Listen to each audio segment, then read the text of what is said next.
It was past midnight when the knock came. At first, I thought I'd imagined it a soft, hesitant sound echoing through the quiet of my small house on the outskirts of town.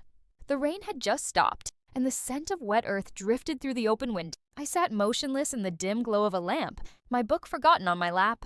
Then it came again. This time, not a knock, but the slow creak of the front door opening. My heart slammed against my ribs. I froze. And then, in a trembling voice I hadn't heard in almost 8 years, someone whispered my name. The voice was unmistakable.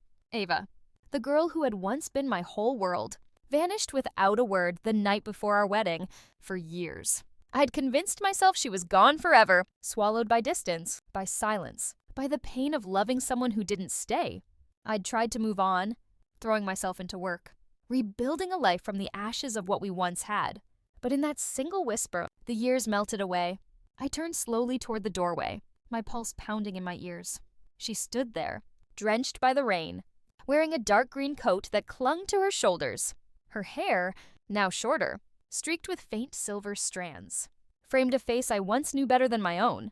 Her eyes, those same stormy gray eyes, glistened with something between fear and hope. For a long, breathless moment, neither of us spoke.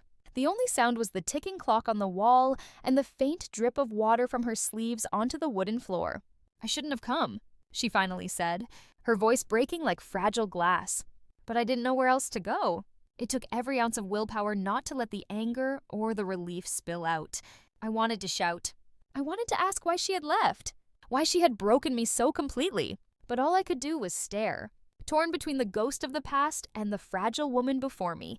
Come in, I said quietly. You're soaked. I led her to the living room, still half disbelieving she was real.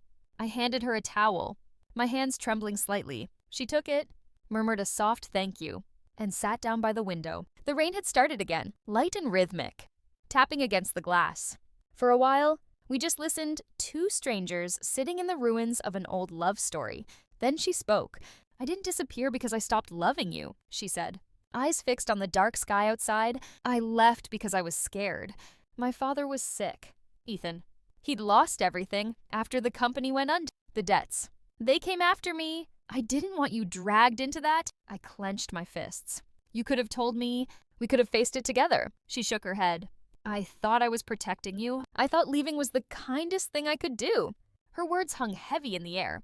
Protection. Kindness. It felt cruel. The way she'd redefined that, leaving me to grieve her absence while she carried her own pain alone. I didn't answer. I just walked to the old record player in the corner and put on the vinyl she'd given me years ago, a collection of love songs we used to play during late afternoons. Sunlight spilling across the old apartment floor. The melody filled the silence, wrapping us both in a bittersweet nostalgia. Ava closed her eyes. A tear rolled down her cheek. I lost him last year, she whispered. My father. After he was gone, I didn't know what was left. I had no one.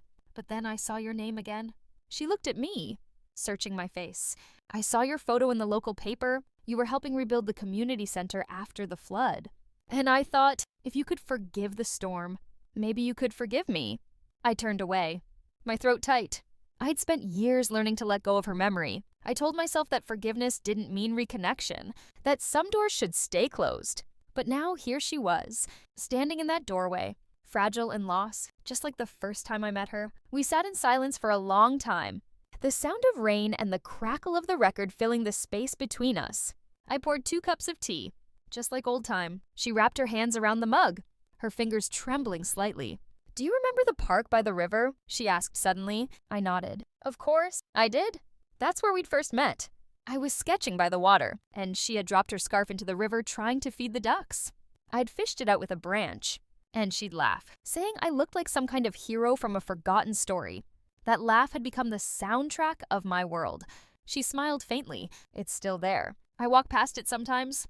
I talk to you there even though you're not there. Her words hit like a blade wrapped in velvet. I wanted to stay angry. I wanted to protect myself.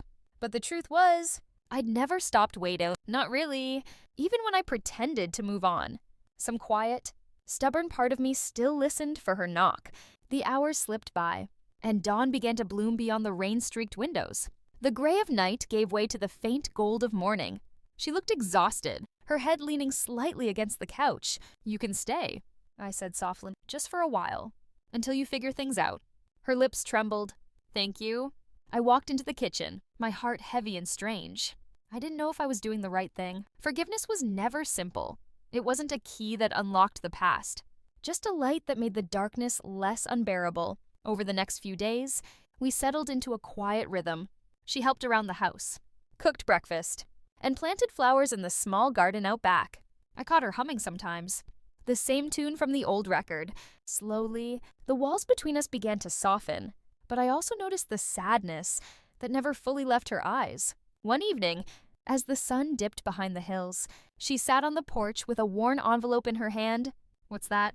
I asked. She hesitated. "It's from the hospital. My father's medical bills," she explained softly. I've been trying to pay them off. That's why I came back here. I need a job." Something inside me broke a little. She hadn't come back for comfort or forgiveness, at least, not at first.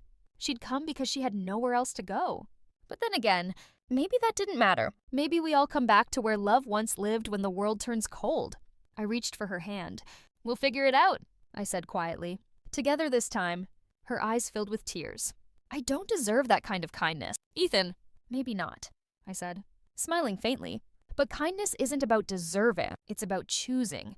From that day forward, things began to change. We worked side by side at the community center, painting walls, planting trees, helping rebuild the same town that had once watched us fall apart. Ava smiled more often now, not the bright, carefree smile from our youth, but a softer, truer one. I started sketching again. She started writing in her journal. It felt like we were slowly rewriting the ending of a story that had once broken both of us. One evening, about 2 months after she'd arrived, I found her in the garden staring at the sunset. Her hair glowed like copper in the golden light. She looked peaceful, almost luminous. "Do you ever think we were meant to find each other again?" she asked. I took a deep breath. Maybe we were never meant to lose each other in the first place.